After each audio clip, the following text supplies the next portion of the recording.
Here to start. All right. Good morning, everybody, and good afternoon, depending on where you are. I want to welcome you to today's webinar with YOUTHLEAD and Youth Power. My name is Sarah Sladen. I direct the Youth Economic Opportunities Network at Making Sense International, and I'm also the Senior Youth Engagement Advisor for YP2LE and support YOUTHLEAD activities with our ambassadors. The rest of our team is, some of our members of our team are in the room. We have Ekene Anyadike, Knowledge Management and Communications, and we also have Abalaji Omatigun, Knowledge Management and Communications, and Alima Rout, who is with Youth Power Learning and YOUTHLEAD, based in Nepal. Our other team members, Cassandra Jesse, Maria Brindlemeyer, and Rachel Stepka, are not here today, but support the activities of the platform and YOUTHLEAD. If you are new to YOUTHLEAD, it is a global platform for young change makers. YOUTHLEAD started as an activity under the USAID-funded Positive Youth Development Project, Youth Power Learning. Youth Power is focused on sharing knowledge, learning, tools, best practices, and what works in positive youth development, or PYD. We define PYD as a concept that has 4 components. Youth are assets. They should have the ability to leverage those assets through agency and the ability to contribute to positive change for themselves and their communities. And youth should be surrounded by an enabling environment that supports them. In year 1, Youth Power Learning's main focus was on promoting PYD among youth supporting organizations, including organizations that were implementing or doing research about youth programs. And with the launch of YOUTHLEAD at the World Bank's Youth Summit in December of 2018, we made youth the target audience and put the focus on young change makers ages 15 to 35 years old. The vision for YOUTHLEAD is to become a global hub for young change makers aged 15 to 35 that enables them to maximize their impact through networking, mentoring, and access to information. The platform is a great opportunity for youth from different countries, different networks, to inspire and learn from one another, connect beyond their traditional circles, and benefit from many diverse resources and information. And with Google Translate on every page, it is now available for more youth around the world. This is an example of some of our activities in year 1 and going into 2020. In year 1, we welcomed our first YOUTHLEAD Ambassadors cohort. We launched a photo contest campaign and held numerous webinars on topics of interest to young people. And we're very pleased to announce that in just earlier this year, we welcomed our second cohort of YOUTHLEAD ambassadors, as well as our first group of peer advisors. These are YOUTHLEAD ambassador graduates who are now serving in a mentorship capacity to our next cohort. Of course, we will continue with our campaigns. We have a creative writing contest coming up, and we'll continue to support learning activities and opportunities for young people to learn through webinars and other events. YOUTHLEAD is also supported by 20 sponsors that collaborate with us to strengthen the YOUTHLEAD network and who post resources, events, and funding opportunities and help us to promote the platform through their wider networks. And our sponsors also bring their own expertise and knowledge to organize skill building training webinars like this one for our YOUTHLEAD members. I'm very pleased to welcome our moderator for today's webinar, How to Use Youth Voice to Advocate for Change, Eric Johnson. Eric currently directs RTI Center for Global Youth Employment with a focus on developing and testing workforce development solutions. Dr. Johnson is an accomplished development professional with 15 years of experience bridging the world of academia, policy, and practice. And I will now hand it over to Eric to introduce himself further and also introduce us to today's webinar. Over to you, Eric.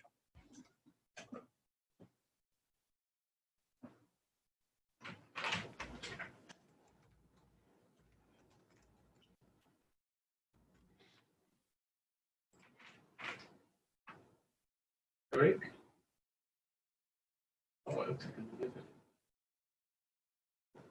Hi, Eric. Are you there? Okay, now I am. You had me muted. Hi, everyone. I'm Eric Johnson. Thanks, Sarah. I've known Sarah for many years. I appreciate the friendship and the introduction, Sarah. Thank you.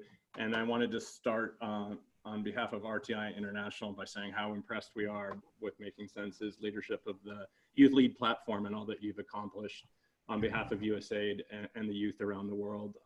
I understand that the platform has grown leaps and bounds since you initiated it, and I'm duly impressed. So thank you, and we're privileged to be here today. So I'm here today with 2 of my RTI colleagues and one of our best partners in Kenya, the Kenyan National Youth Bunge Association. And as Sarah said, the topic of this skill building webinar is how to use youth voice to advocate for change.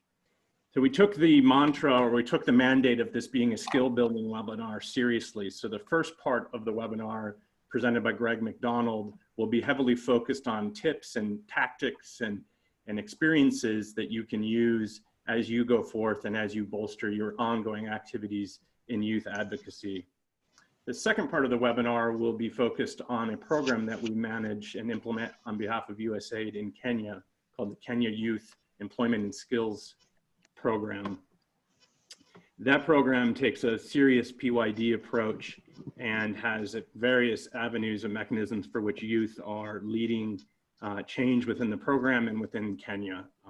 Ehud Gachugu, our Deputy Chief of Party from that program, and Richard Todosia are going to speak about KYES and the amazing things going on in youth-led change in Kenya. That's the second part of the webinar. So we can advance the slide here. Oh, sorry, one back yet to Greg. So I'm going to turn this over to Greg here in about 30 seconds, but with Greg's forbearance, I'm going to read his biography here because it's a little bit lengthy and super impressive. So Greg McDonald leads efforts to build and strengthen RTI's relationship among state and federal agency officials and policymakers. Mr. McDonald, Greg, joined RTI after working for Cornerstone Government Affairs, providing public affairs and government relations services for a diverse group of clients. Greg started his professional career in the United States House of Representatives, where he advised a senior member of the House Appropriations Committee. Following his work on the Hill, he worked as an attorney at a top-ranked law firm. Mr. McDonald has also held senior leadership roles in the Democratic Party, including being a director of the 2008 Democratic National Convention Committee, where President Barack Obama was selected as the party's candidate, and then as the lead of the president's inaugural committee. Greg is a friend and an amazing individual, and I'm privileged to turn it over to you, Greg, so take it away. Thank you, Eric, and thank you all for joining today. For everyone at some point, advocating for change is a new experience. It can certainly be intimidating to learn a new issue, develop new skills, and engage with new people. Additionally, we know that you all have other commitments. You got school, family, sports, and work, and all demand your time. So I congratulate and thank all of you on finding time to learn more about how to make more effective, positive changes in your community. I can assure you advocating for change is rewarding and impactful. It's a great use of your time and energy to try to better your community. I'm here with you, as Eric mentioned, to share some of the things I've learned about advocating for change. I think the lessons are universal and help as you move forward. I became exposed to advocating for change when I was probably about 10 years old on a class trip I took to my state capital in the United States to talk about school lunch programs. Later at university, I joined with my classmates and traveled to Washington, D.C. on a bus to advocate for higher financial aid for lower income students. I returned to Washington after graduation, and as Eric mentioned, I've been involved in advocating for change ever since. Here at RTI, we try to work with policymakers in Washington and around the country to try and show how U.S. taxpayer investments make positive impacts on communities around the world. So let's get started by advancing to the first slide. There are certainly no shortages of issues you can advocate for change. And it should bear mention, the issue does not have to be something that angers or concerns you. The issue could be something positive in your community that you feel should be expanded or replicated. But whatever the issue, a good way to position yourself in the issue for success is to use this SMART approach. Let's quickly talk about each of these elements. When advocating for change, you want an issue that is specific as possible. Instead of wanting to reduce youth unemployment generally, perhaps you want to advocate for a program to establish free computer classes in a community resource center. Or you may seek to start or expand an internship program in a local business. Creating specific demands require you to do more research to understand how best to meet the needs of your community, but it ensures you know when your success on change will be achieved. Next, you want something to be measurable. It is important to establish milestones and benchmarks for measuring progress on your change. These could be things like materials developed or meetings conducted, but whatever they are, setting measurable benchmarks will help you stay on track and demonstrate progress towards achieving your goal. You want something to be attainable. Is your issue something you feel that can actually be achieved? You want your objective to be attainable given the realities faced by your community. Relatedly, is the issue realistic? Is the change you are seeking something you are both willing and able to work towards? With an issue being attainable and realistic, this does not mean you have to think small. In fact, more people are often willing to work towards demands that are harder, but have a greater impact on your community. But again, think about attainable and realistic goals. Finally, is it timely? Your issue should be reached within a time frame. This gives you a sense of urgency that is often crucial for success. Let's move on to the next slide to talk about research. After you've framed your issue with that SMART approach, now you just have to do a lot of research. It's vital to know as much as possible, both for and against, the change that you are seeking. You also need to know as much as possible about the policy and decision makers involved in the issue. These people don't usually expect you to be an expert on how governmental programs or processes work, but they do appreciate and have a lot more respect for you if you display an awareness of what is going on. Among other things, these conditions include their time constraints, competing demands for priorities, and for some, the imperatives of re-election. You should be prepared to explain why these people should share your position if she or he does not already, and to answer questions that may be posed in response to your statement. As much as you can, offer concrete suggestions on your issue. Be prepared to support your statements with specific arguments and relevant facts. Let's move on to the next slide. Now it's time to develop a strong strategy. A strategy is an essential part of advocating for change because it helps you understand the things you need to achieve success. These strategies are different from plans. If you're putting on a social event in school or your community, you don't need a strategy. You just need to plan to execute the event. However, if you want a school or community to change a health or education program, then you'll need a strategy because you'll need collective power to influence a decision. A tool that can help you design an effective strategy is a chart like this one. Each box addresses an aspect of the strategy and allows you to think concretely about what you have and what you'll need. When using something like this, take your time, give it a lot of thought, fill out as much as you can. Over the course of the process, you'll need to refresh and evolve this strategy. It's just part of the process of advocating for change. Let's move on to the next slide. Ultimately, you'll come to a point where you'll just have to convince someone to do something, and you'll be ready. You've got a SMART issue, you've done your research, you've established a good strategy. Now it's time to activate what you've learned and planned and contact people who can make an impact. Every visit, call, or letter with a decision maker should have a purpose and goal. Determine what you want to accomplish and plan accordingly. Be clear and succinct. Even at the risk of some oversimplification, be concise. Keep your messages simple.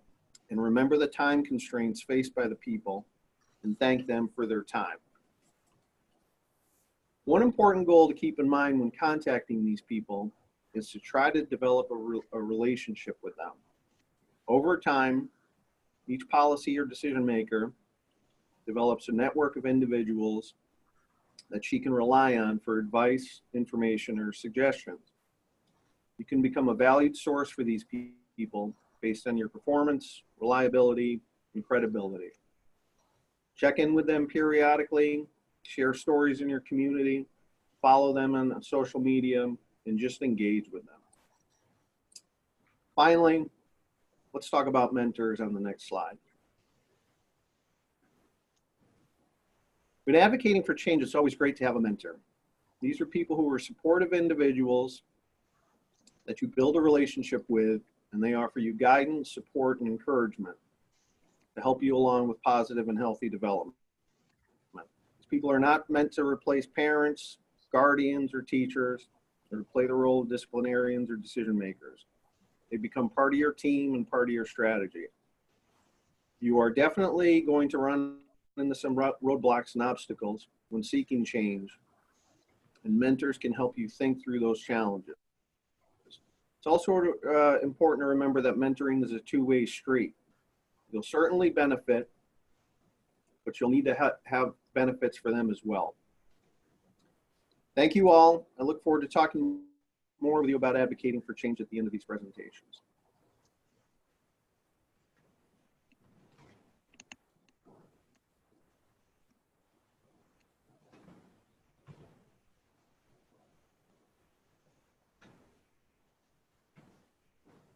Eric? Okay. Eric, are you there? I think Eric is muted. Okay. Okay, thank you. Yes, you had me muted again. I'm here now. Thank you, Greg. That was great. And I think this PowerPoint will be posted and this webinar will be posted, and people can refer back to some of what Greg just passed on. I think there's some useful tools that you can immediately take away. We're going to move on to the second part of the presentation, which is going to zoom us out of Washington, D.C., where Greg is located, and transport us to Nairobi, Kenya, where Ehud and Richard are located. In teeing up that part of the presentation, I did want to say, and return to what Sarah was talking about in positive youth development, RTI embraces a positive youth development approach in our programs, particularly around this topic of advocating youth advocacy for change. As Sarah said, the PYD approach recognizes youth's inherent agency and their inherent assets, and seeks to build those assets and agency and surround them with the right positive enabling environment so that their change can be effectuated. But we need to ask the question, what skills are needed to advocate for change? And what are common techniques, mechanisms, and venue for change?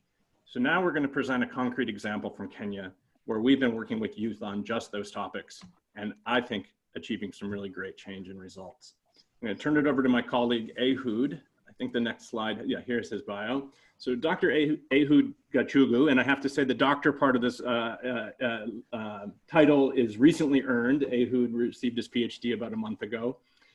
Is a workforce development specialist with over 17 years of professional and technical experience. Dr. Gachugu worked as the executive director of the East Lake Community Center and later as the project director of the World Bank's Kenya Youth Empowerment Project, implemented by the Kenya Private Sector Alliance. Dr. Gachugu, Ehud, my friend, currently works for RTI International as Deputy Chief of Party of the USAID-funded Kenya Youth Employment and Skills Program. Ehud, I'll turn it over to you now. Thanks so much. Thank you, Eric, and thank you all for joining this webinar this morning and afternoon, depending with your location. And Kenya Youth Employment and Skills Program is a real example of how positive youth development can be implemented in action by bending strong youth voice in both the design, implementation, and monitoring of the program. So this program is implemented in Kenya, Africa region. And before I can discuss how KYES has been able to do this, I would like to do a short introduction of the program. Next slide, please. So Kenya Youth Employment and Skills Program, abbreviated as KYES, is a 5-year USAID-funded program that targets young people aged between 18 to 35 years of age, and those who have particularly not completed high school. And the program, which is a workforce development program, equips young people with skills that are relevant to get into all-wage employment. The program is implemented by RTI and its consortium partners in 6 regions in Kenya. And those diverse regions present different opportunities for young people in different sectors of the economy. Next slide. So KYES, in its pursuit of its objectives, focuses on 4 main areas. The first area is on transformation of vocational education. And in Kenya, vocational education and training is a critical strategy for promotion of skills building for young people who have not completed high school. And the whole ecosystem of the vocational education is driven by current reforms, and therefore KYES supports the reforms to make sure that relevant and quality trainings are happening at vocational training centers, which are the lowest level of training institutions at the country. The second aspect of the program is promote enterprise development for young people who are interested in pursuing self-employment. And we do this through building their business skills, supporting them in business development, and linking them both to finance and markets. The third component focuses on young people who are interested in investing in agribusiness. And the KYES identify high potential and high value value chains that capacity and low entrance barrier for young people, and support them through different aspects, which include supporting them in skills building along the specific value chain of interest, then supporting in marketing linkages, aggregation, and also lastly in access to finance. Lastly but not least is formation of partnerships, which are crucial and important to ensure sustainability of the program. And we do this through partnering with different entities, right from government, national government, county government, private sector, social service society organizations, as well as youth organizations. We also work with different youth groups that are in different counties. Next slide, please. To date, KYES has been able to form 122 as formidable partnerships across the 9 regions where it is implemented. And this has enabled KYES to train 97,000 young people, of which 50% of them have been able to get quality jobs, either through wage or self-employment.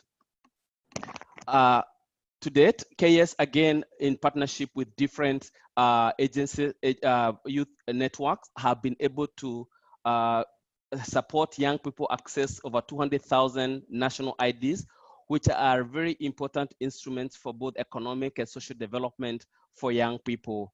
The program has also reached over 300,000 young people through different services that it offers. Next slide, please. So I would like to now point to the key things that KYES has been able to do as a way of deliberately integrating youth voice in its programming. And as I started by saying that youth voice is very central to KYES program DNA. And at the very beginning of the program, KYES was able to engage young people to validate the program design, to make sure that the design is speaking to the needs of young people and is able to effectively address them. So we also engaged young people in the initial ecosystem assessments, where we will look at the different labor market systems in each of the regions that we operate, to identify opportunities for young people, barriers, and how those opportunities and barriers can be leveraged to support youth programming in our geographical regions. Later on, the same young people were involved in validation of the different program activities through the ecosystem. Again, KYES has also effectively been able to use young people to undertake discrete work, like, for example, in program activities, young people are involved in mobilization and supporting registration of national ID cards through partnering with different agencies. The program has also been able to support, and work with young people to conduct specific trainings, for example, business skills training, life skills training, gender, and agribusiness. These are all very, very specific activities that young people themselves, through young youth networks, that have been able to be implemented by young people for on behalf of other young people. Next slide, please. Since last year, a very interesting integration of KYES work on resilience was initiated, where in 4 of the KYES counties, a challenge of violent extremism, and especially those that are in northern part and the coast and regional the coast region were affected by radicalization. And through support and work with youth networks, we were able to form to get young people who are advocates of change, and we worked through building their capacities to be agents of supporting other young people in building resilience towards radicalization and violent extremism by supporting implementation of social and leadership skills, but also becoming mentors, community mentors to other young people. That has registered a lot of success, and so far these community ambassadors have been able to reach well over 2,000 young people in their communities, which they have constant, and they keep a constant touch with them. Lastly, KYES has intentionally been building the capacity of youth network, and specifically Youth Bunge, which is a previous investment by USAID. And the reason KYES has been interested in doing that is because there are other activities that are crucial to development of communities that are sort of not core to KYES, but are important in advancing KYES goals. That include policy dialogues in communities, encouraging citizen participation on all national and county budget, and involvement in service delivery, access to different opportunities, especially procurement opportunities which are set aside for young people. And the youth networks, through their enhanced capacity, are able to advocate for some of these opportunities for young people to access.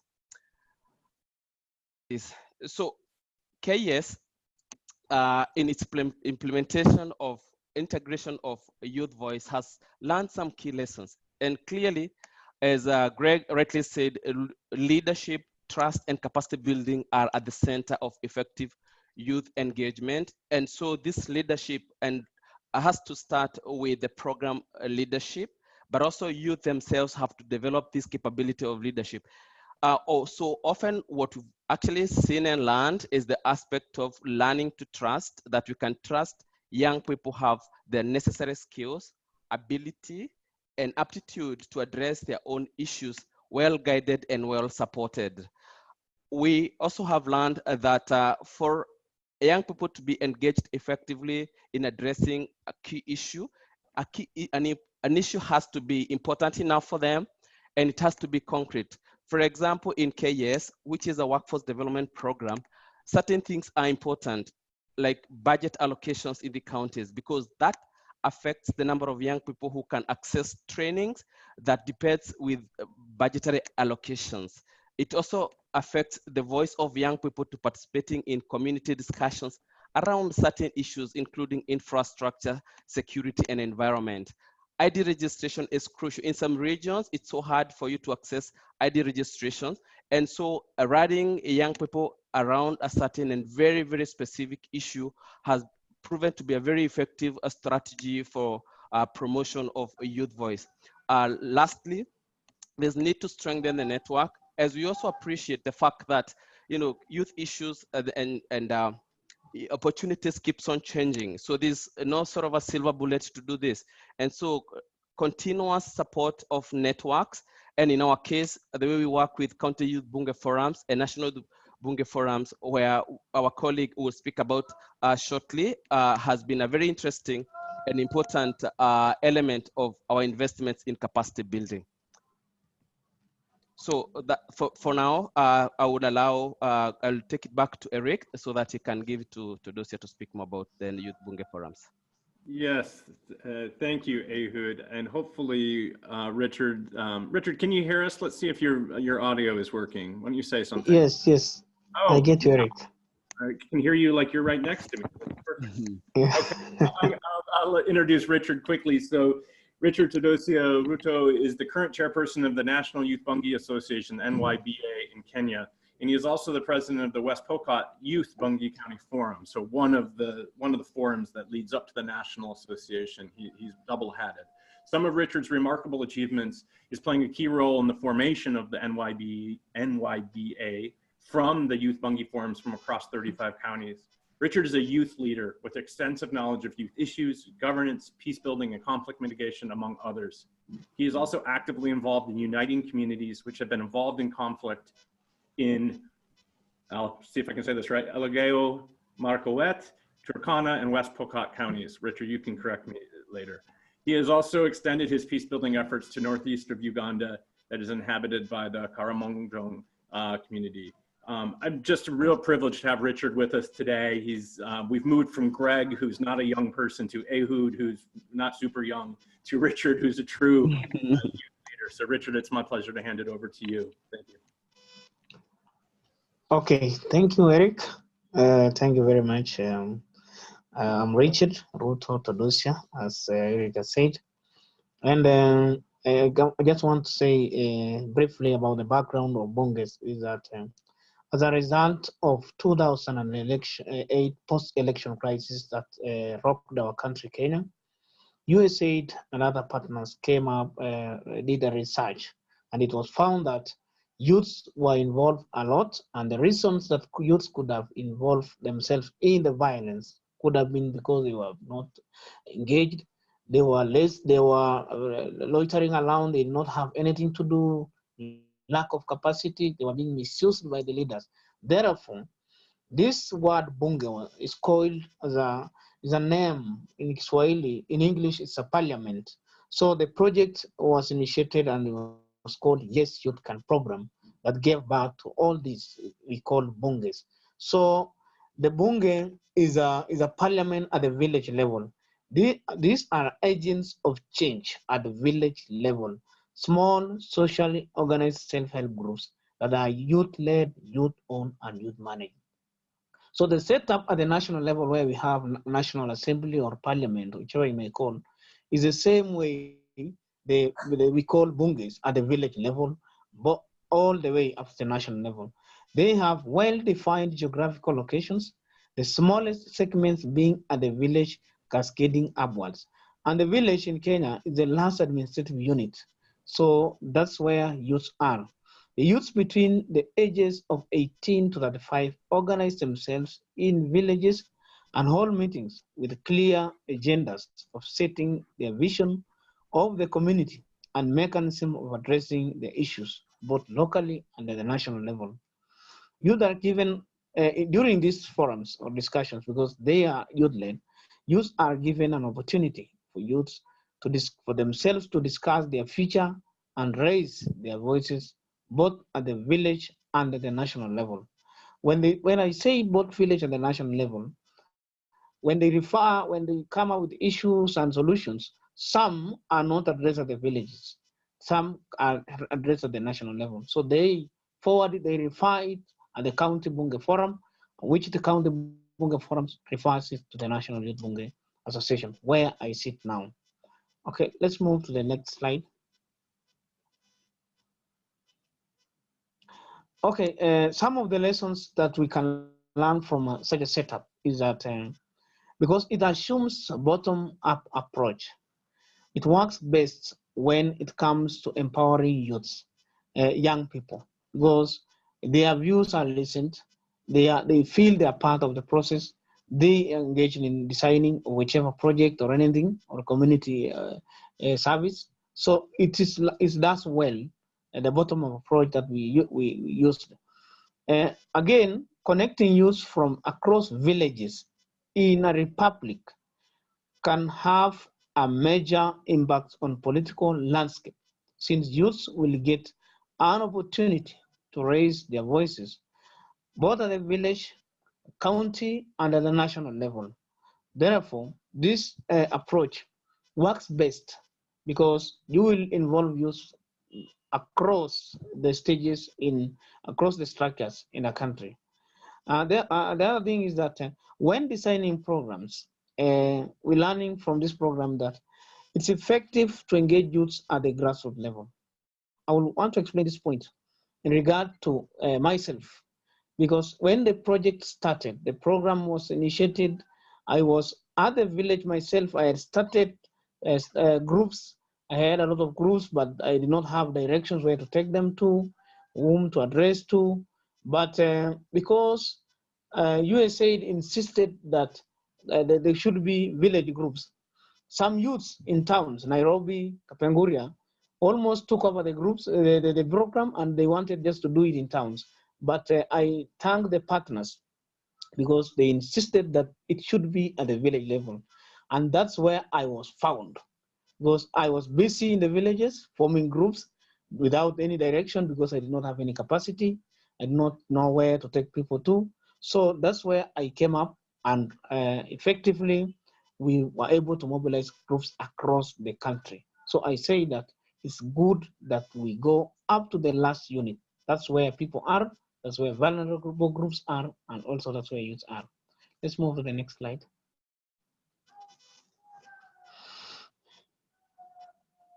Okay, my own personal experience is that I finished college around 2010. And in 2011, I was around the village forming groups, trying to tell people what's the importance of groups being socially organized.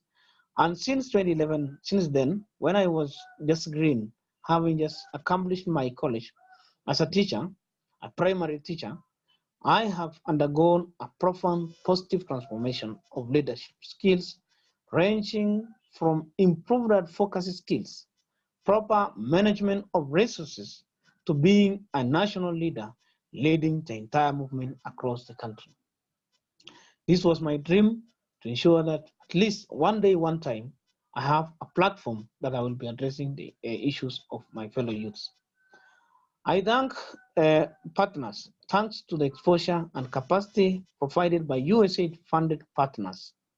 I have since transformed from being a mere beneficiary of programs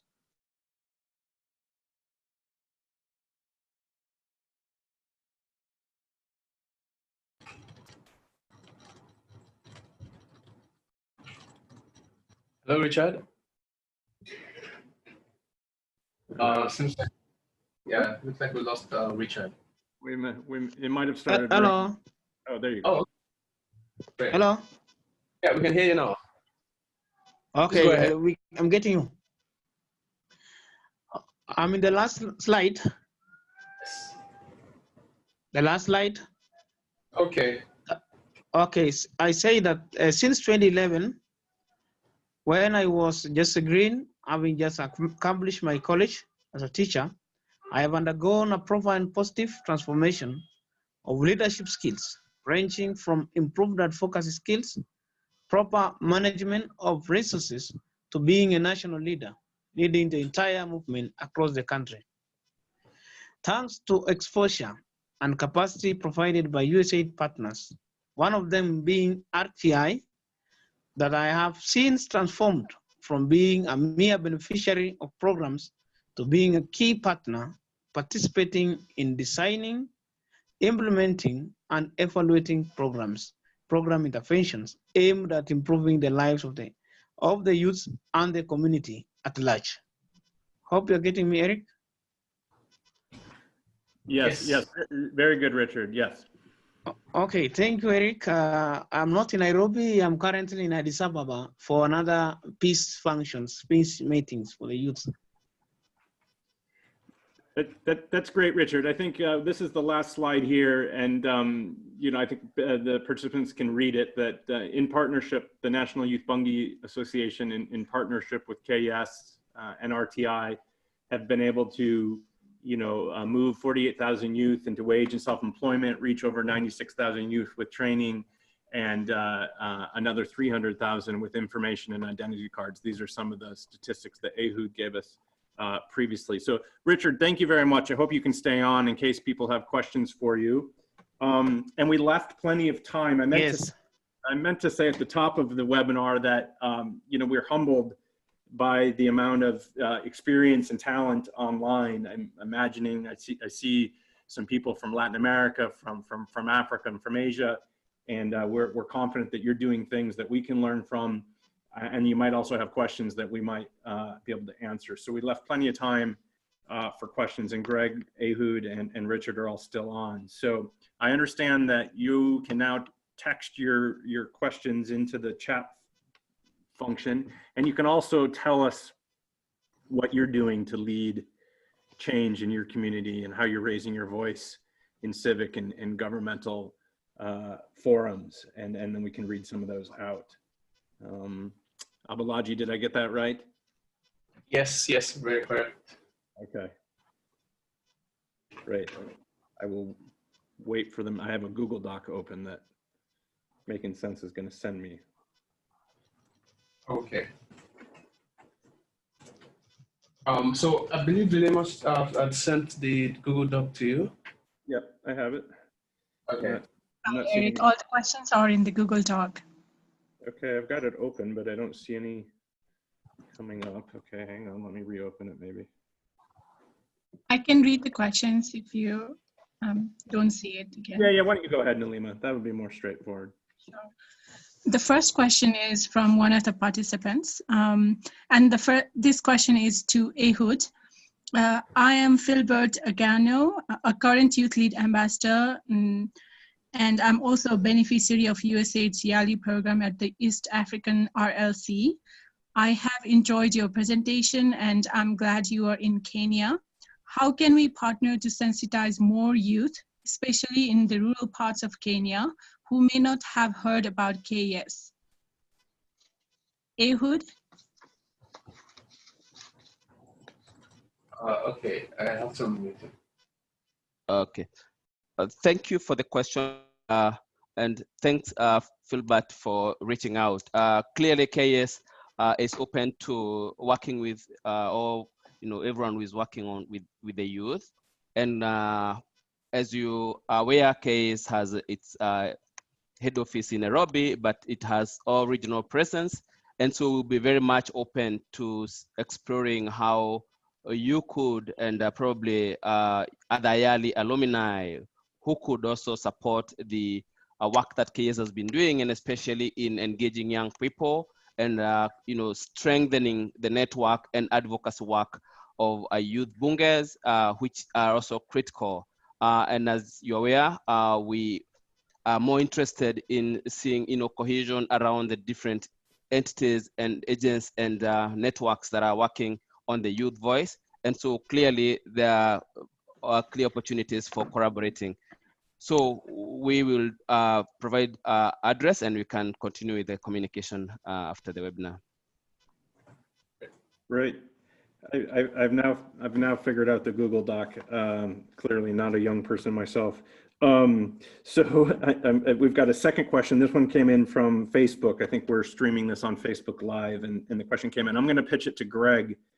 And maybe Greg and Ehud and Richard can collaborate on it, but it's a good question and it's a tricky one. So the question is, thanks for the insight. Oftentimes it is difficult to access resources when doing research on a given problem. Institutions may not allow access to some information. The population might be afraid to provide information. In such a context, how can we manage to get relevant and practical information on the issues we'd like to advocate for? So Greg, I don't know if you had any experience with that. I know the US is a different context maybe than the person asking this question, but any ideas?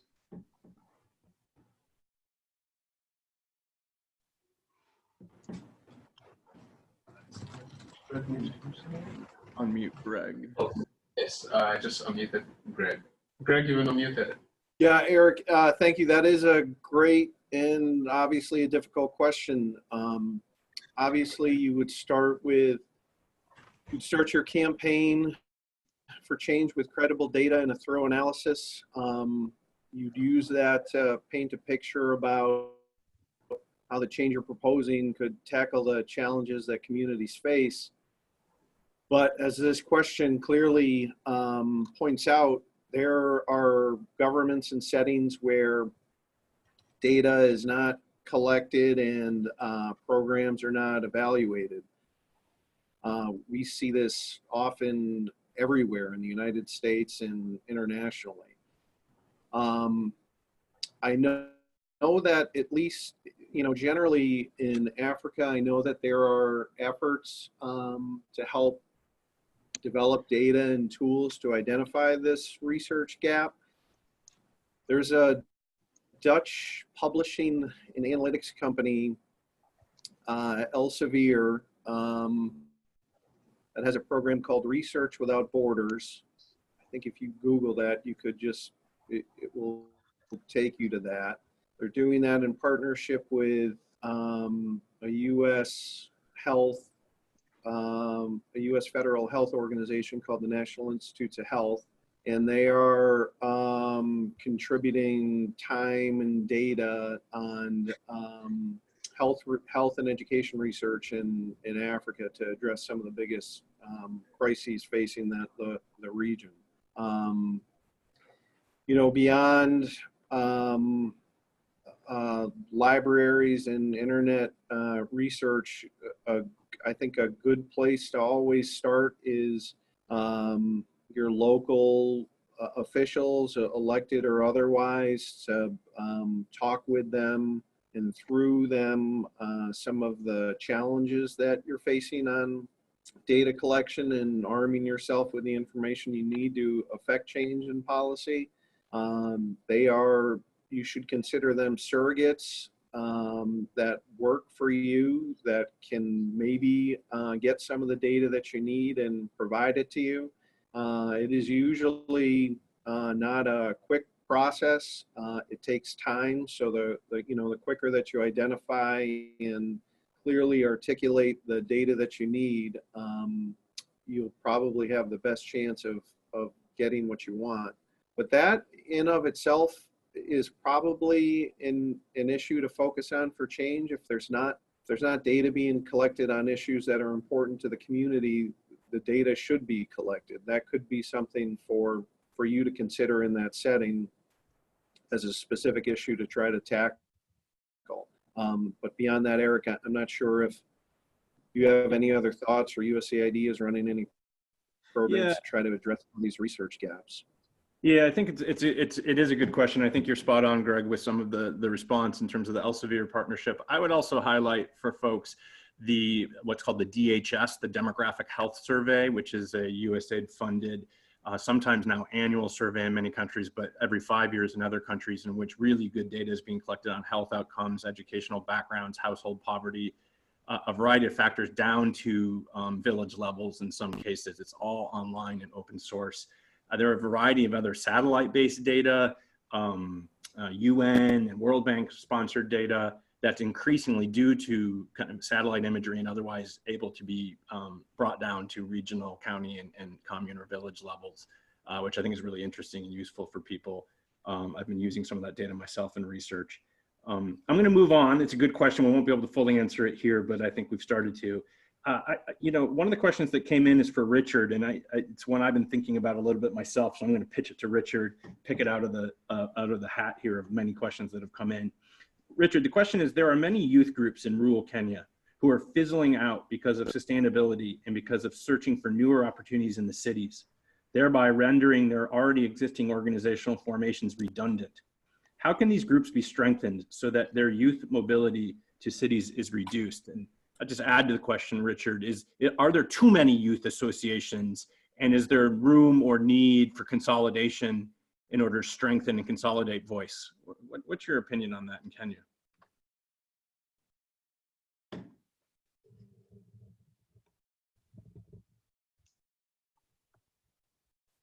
I think Richard is not the call at the moment.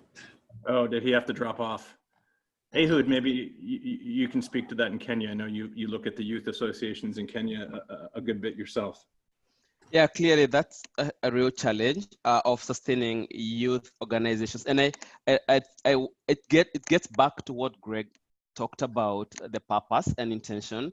Mostly, some of the youth groups that are formed in rural areas are special purpose vehicles to achieve certain ends, and of course, mostly are formed around political agendas. But you have quite a good number of people who also rally behind economic empowerment amongst themselves. So, groups would mobilize resources among themselves, foster, savings, try to get into group projects without necessarily expecting external assistance. And we are very aware that sometimes, external assistance, where it's not directed towards, certain common and structured, could also come to affect the group cohesion.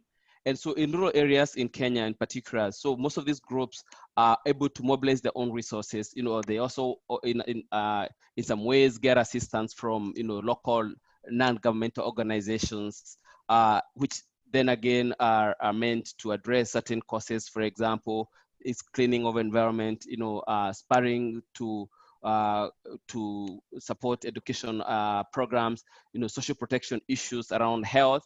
And so it is a real challenge, and that cuts across everywhere. So the best strategy for KYES and what we've been trying to propagate is, the groups must have a purpose, must try and get a way of financing the operations through, mobilizing their own savings, and where need to be able to aggregate and come together with other groups to form a formidable, force for advocating for change.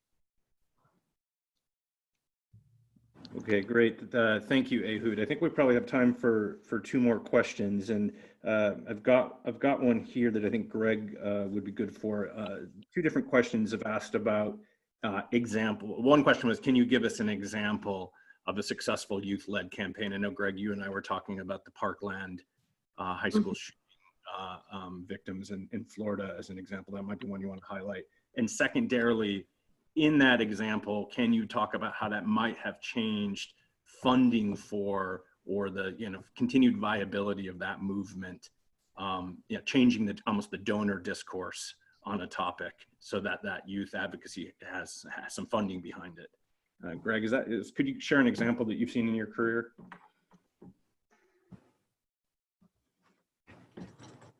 Okay, let's see if there's mute that again. We have Greg on There you mute. go. Yeah, Yeah. thank you, Eric. Eric is referring to youth movement surrounding gun violence in the United States. Obviously, a significant public health challenge that the U.S. faces, and I think it is a good example of youth engagement, a persistent youth engagement that has been effective to some degree. And I think a lot of what those young leaders did kind of mirror some of the suggestions that we laid out earlier. I think the most, some of the, best attributes that they had is they were very persistent, and they had a very specific, clear message on what they wanted. They did not go away. And they tried to work, I think, as closely as possible with people who didn't share their opinion. It doesn't do a lot of good to stay in your own group of supporters. If things were to change for the good, they would kind of happen automatically. It's those people that you need to reach out and convince and work with and develop relationships that you need to come along with you. And I think one of the byproducts that they caused was some funding for some U.S. public health agencies to look at firearms violence in the United States. It's something that the United States hasn't looked at in decades.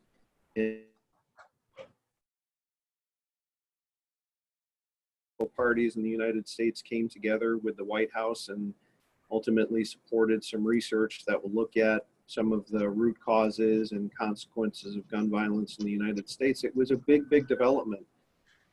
And I think those students in Florida that are still in high school and graduated and are now in college that worked hard to realize that should be congratulated. And I think it is a good experience of a good example of working hard and working with people that you disagree with to try to effectuate change. They did a great job.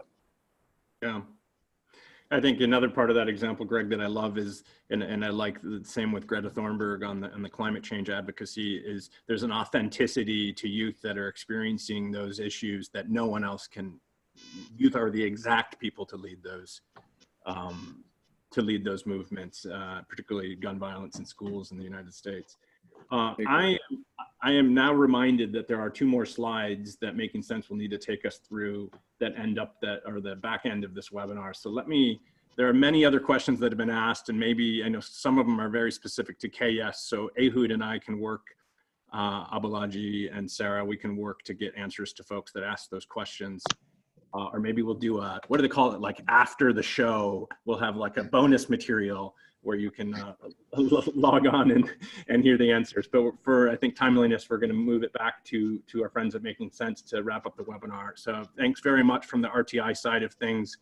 Really appreciate Greg, Ehud, and Richard's time and experience and knowledge, and all of you for logging in and the great questions you asked. So I'll turn it back over to Sarah. And Nilima. Oh, and Nilima, okay. Thank you, Eric. Thank you to all the speakers, Greg McDonald, Dr. Ehud, and Richard, for sharing their expertise, experiences, and best practices and lesson learned from their youth program in engaging youth. We'd also like to thank Eric Johnson for moderating this webinar so wonderfully. And thank you to all the participants for joining this webinar, and thank you for sharing your experiences and also questions. We have compiled all of the questions from the participants and we'll share it with the speakers, and we will also share the webinar recording with all of the registered participants after the webinar, and we'll also try to collect the answers from the speakers and put it on the resource page on YouthLead. If you have not joined youthlead.org, we encourage you to do so. This will enable you to network with other young change makers and join discussion groups. As a member, you can also post content, example, resources, blogs, short videos, events, funding opportunities, and you can join discussion groups. You can also post your projects to get more visibility for them. And for every contribution, you earn points, and you will earn badges based on those points. Every month, members also get the YouthLead newsletter, which highlights young change makers. You can also follow us on social media, Twitter and Facebook. And above all, reach out to the speakers and continue the discussion about this topic in the YouthLead discussion group. And last but not the least, we thank you for joining us. We hope you'll join our next webinar, and we'll be sharing the webinar and events on the YouthLead platform. And as we said in the beginning, the slides and the recording will be made available to all of you on youthlead.org and sent to all registrants. We hope to see you next time. Thank you. Thanks all. Bye-bye.